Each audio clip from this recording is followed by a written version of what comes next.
Sir నమస్తే అండి. నమస్తే.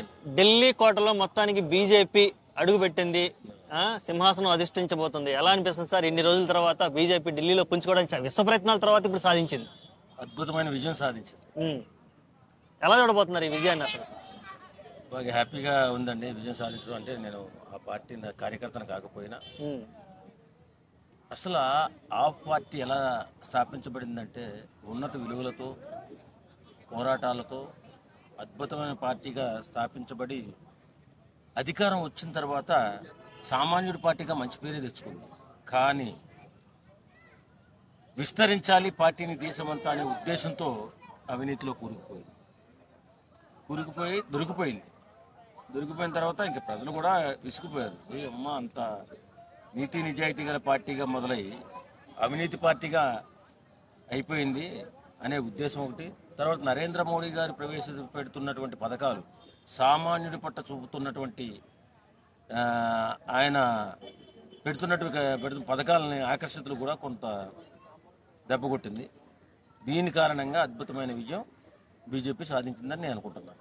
ఓకే, ఈ ప్రజలు ఇచ్చిన తీర్పు రేపు తెలంగాణలో కూడా ఏమన్నా ఇక్కడ కూడా సేమ్ ఇదే ఆ తీర్పుని ఇక్కడ వచ్చే అవకాశం ఉందంటారా?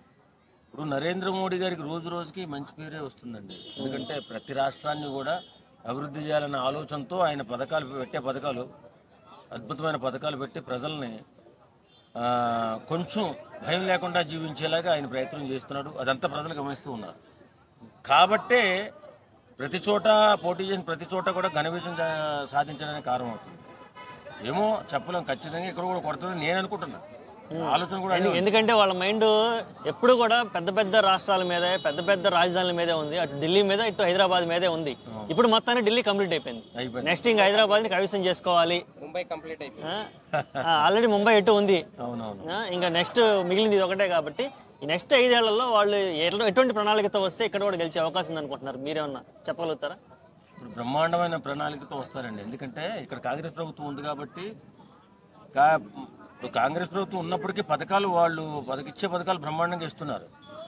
కానీ కాంగ్రెస్ ప్రభుత్వం కొంచెం సఖ్యతగా ఉండి మొన్న పెద్దన్న అని చెప్పి పిలిచాడు, అలా అన్నలాగే పిలుచుకుంటూ వెళ్ళి ఫండ్స్ తెచ్చుకుని అభివృద్ధి చేసుకుంటే నిలబడతారు. లేదు ఆ పార్టీ మనకి అపోజిట్ పార్టీ అని చెప్పి వీళ్ళు అనుకున్నప్పుడు పోటీ వస్తుంది.